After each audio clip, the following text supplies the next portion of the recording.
Before the show starts, drop a comment below with where you're watching from, then sit back, relax, and get ready for some chilling stories.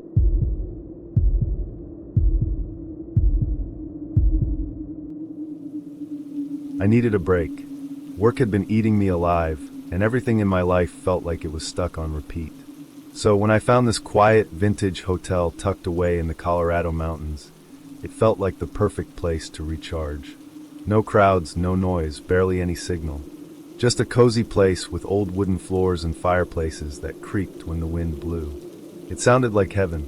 The place was called Whispering Pines Lodge.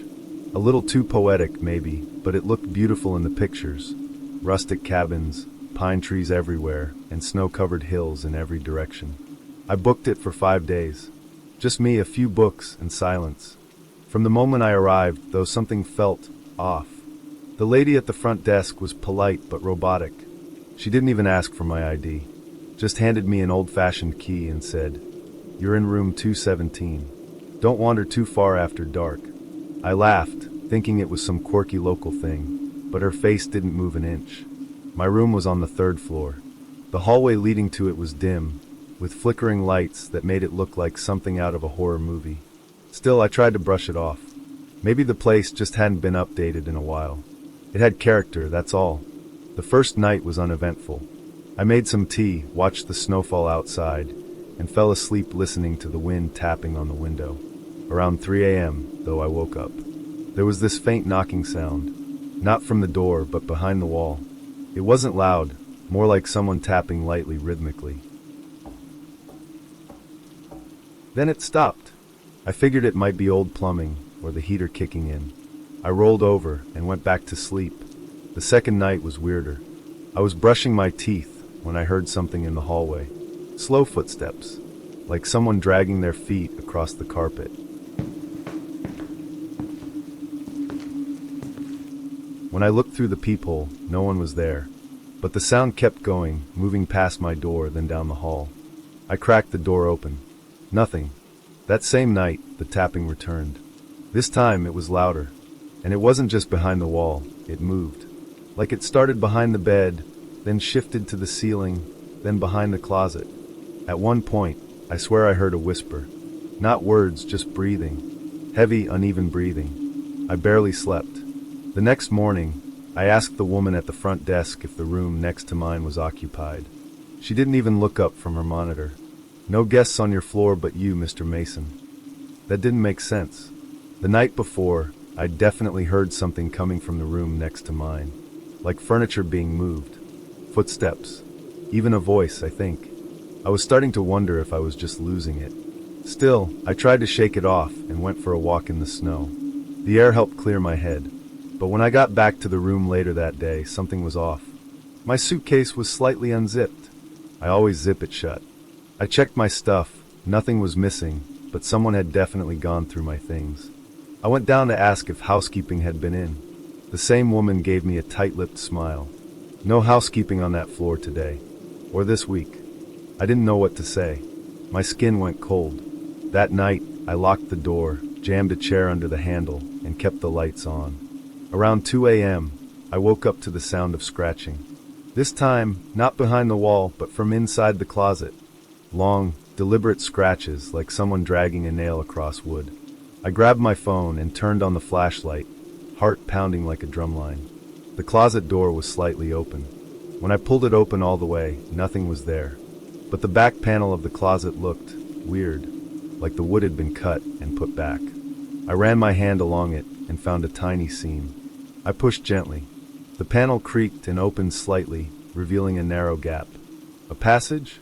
Before I could look further, I heard the door handle rattle. Not gently, like someone trying to force it open. I stood there, frozen, listening to whoever was outside trying to get in. Then silence. I didn't sleep the rest of that night. I just sat there, in the chair by the door, holding a flashlight in one hand and a fire poker I found near the fireplace in the other. I kept my eyes on the closet the entire time, and every little noise made me jump. The panel in the back of the closet, I couldn't stop thinking about it. Who the hell builds a secret passage in a hotel closet? As soon as the sun came up, I packed my bag. I didn't even bother folding my clothes. I just wanted to get the hell out of there. But when I opened the door, there was something on the floor. A single Polaroid photo. It was old and faded, but I recognized the room instantly. It was mine. Same bedspread, same wallpaper. Only in the photo, there was a man lying on the bed. His face was pale, eyes half open. Dead. I turned it over. Scribbled in shaky handwriting were the words, "Room 217 is mine." I nearly dropped it. I sprinted down to the lobby, photo in hand. But when I got there, the front desk was empty. No staff. No guests. Not a soul in sight. The place was dead silent. I walked behind the counter, looking for a number to call. Instead, I found something even more disturbing, an old logbook. It listed guests going back years. Most of the entries were pretty normal, but when I got to the last couple of pages, things got weird. Names were scratched out violently. Scribbles everywhere. But then at the very bottom, I saw something that made my blood run cold. Michael Mason checked in. Never checked out. I stumbled back, heart racing, then heard it again. Footsteps on the floor above. Not fast, not panicked. Just slow, methodical. Like someone was walking the halls again. I couldn't do it. I ran out the front doors and straight to my car. But my tires were slashed. All four. That's when I heard it. From one of the upper windows, a whisper, clear as day. "You shouldn't have come here alone." I bolted. I didn't care about the snow or the cold or my suitcase. I just ran down the road, hoping anyone would drive by. After about an hour, a snowplow finally passed, and I flagged it down like a maniac. The driver, an older guy named Cliff, let me in, eyeing me like I was some escaped lunatic. I told him everything, every detail, and he just stared at me. "You said, Whispering Pines?" he asked. I nodded. "That place has been shut down for years. Nobody's run it since the accident back in '98. Some guy killed 2 guests and disappeared. They never found him. The whole building's condemned." I just sat there numb. I knew what I saw. The woman at the desk. The logbook. The photo. The sounds. The man trying to get in. But if the hotel wasn't operational, then who let me in? Who went through my stuff? And who the hell left that photo? The cops checked it out later. Said the building was abandoned and empty when they arrived. No signs of recent activity. No front desk. No logs. Nothing. But I know what happened. I lived it. And I still have that photo locked away in a drawer. Sometimes late at night, I swear I hear that same tapping and wonder if I ever really left that place behind.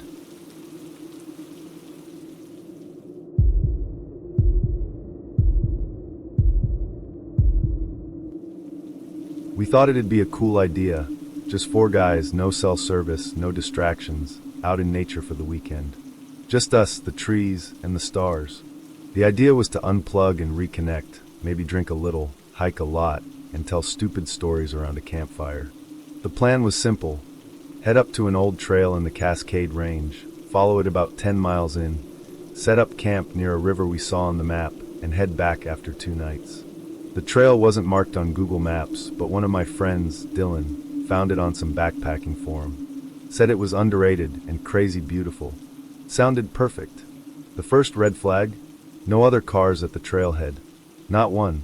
It was a Saturday morning, perfect weather, and not a single soul out there but us. We joked about it, called ourselves pioneers and the last survivors, but looking back, man, we should have turned around. We were about 5 miles in when the trail started fading. The trees got tighter, and the path got rocky and overgrown. We figured it was just because no one used it much. That only added to the thrill, honestly. But then, around mile 7, the trail just vanished. Gone. We stood there turning in circles, looking for any sign of it, tree markings, footprints, anything, but there was nothing. Just thick forest in every direction. Dylan swore we were close to the river and insisted we push forward. And that's when things started to feel wrong. First, the temperature dropped.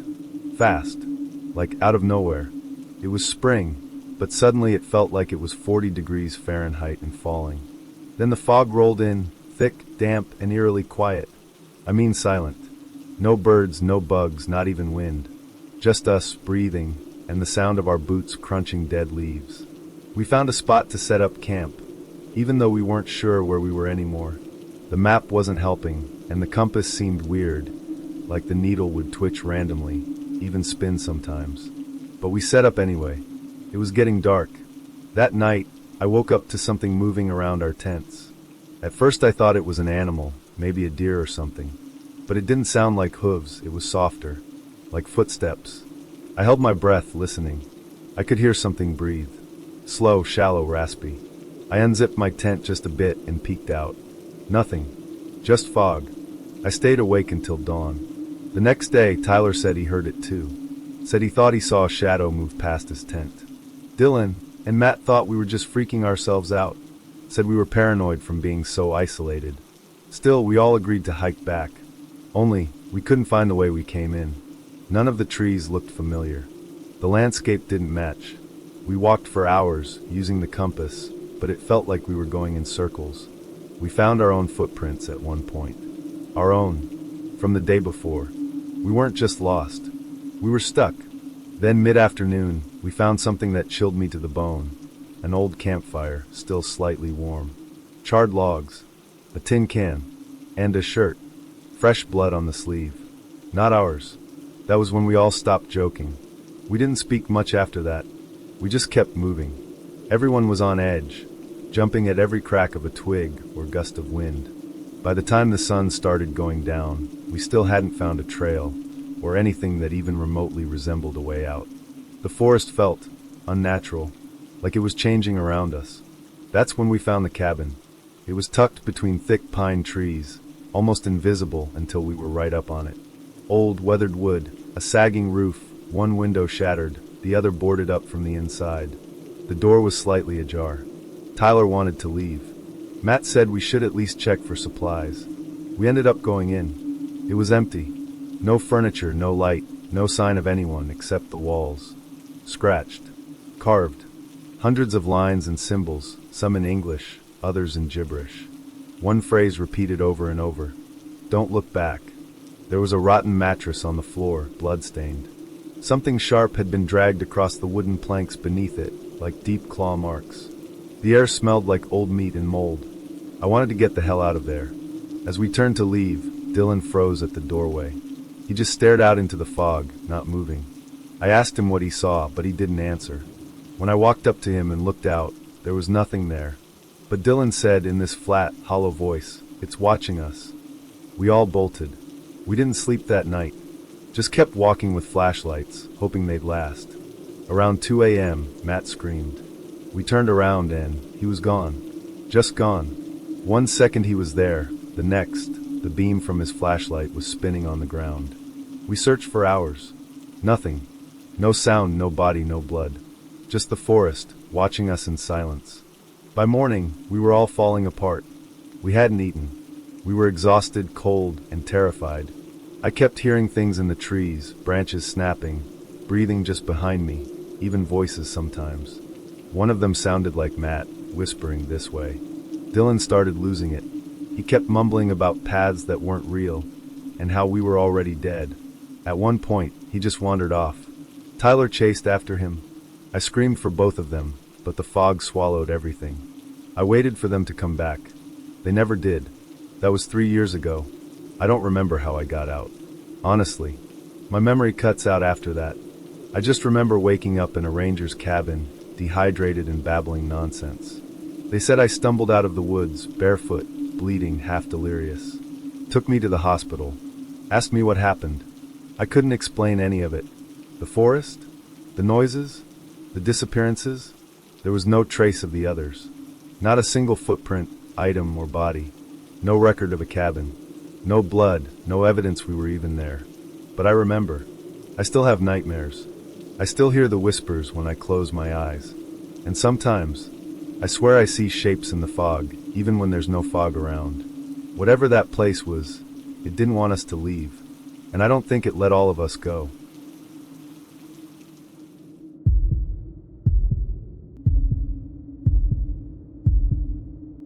I'd been needing a break. A real one. No laptop, no emails, no clients, just me and the open road. So I booked 2 weeks off work, mapped out a solo drive through the Southwest, and hit the road in my little Jeep, camera and journal writing shotgun. Arizona was beautiful, wide skies, endless red rock, silence that felt ancient. On the 5th day, I was somewhere between Winslow and Holbrook when I saw a tiny gas station, almost hidden behind a rusted old sign that just said "Last Stop." I had half a tank left, but something told me to pull over. Maybe it was the sun. Maybe it was the weird stillness of the place.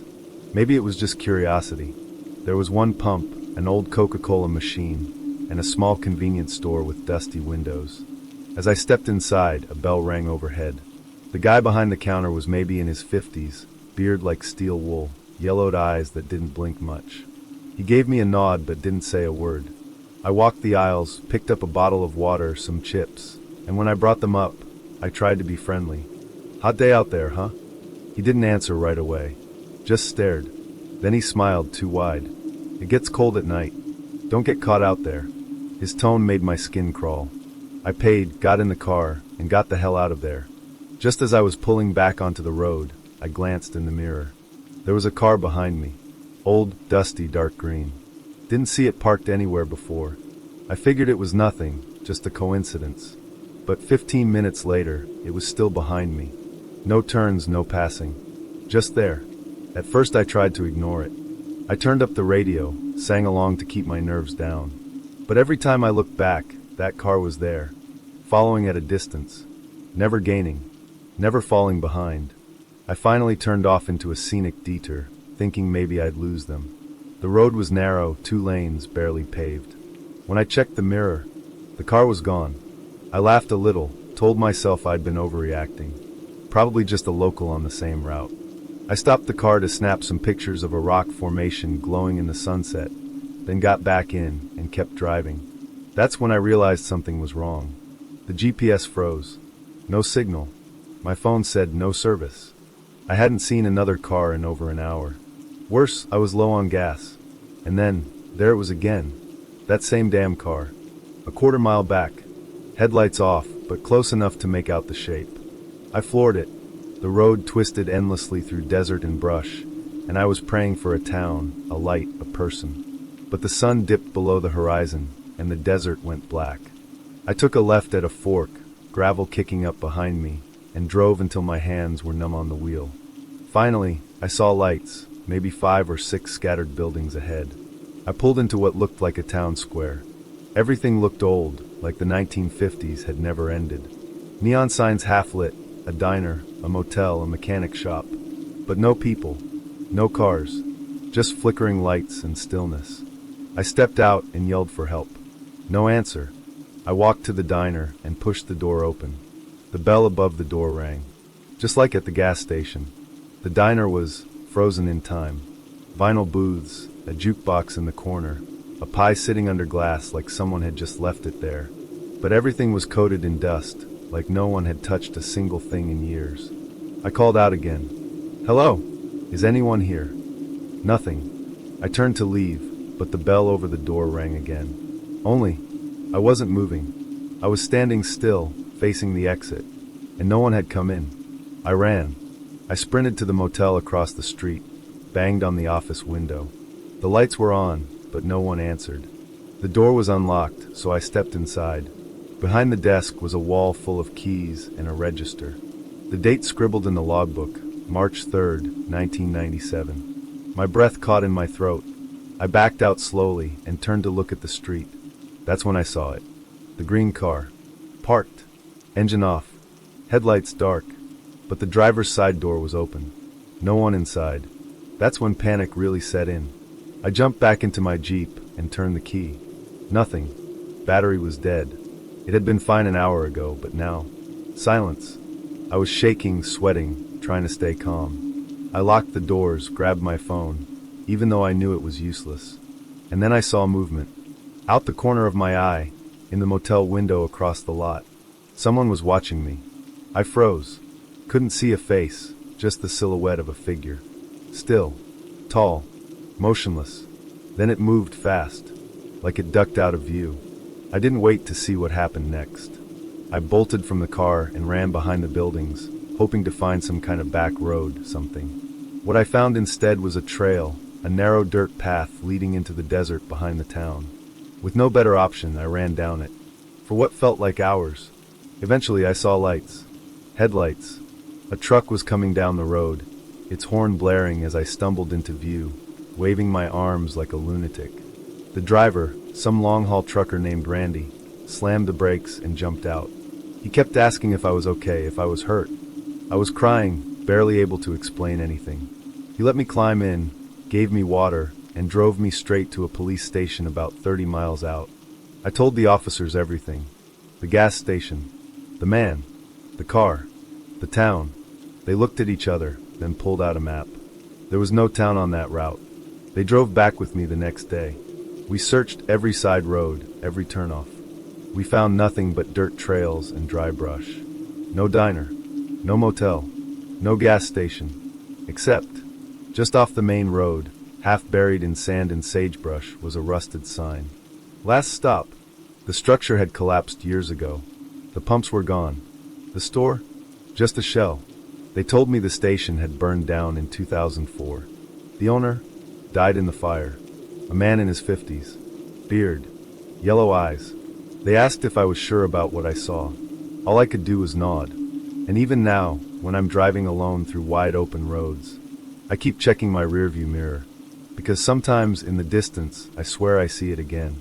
That green car. Just barely out of sight.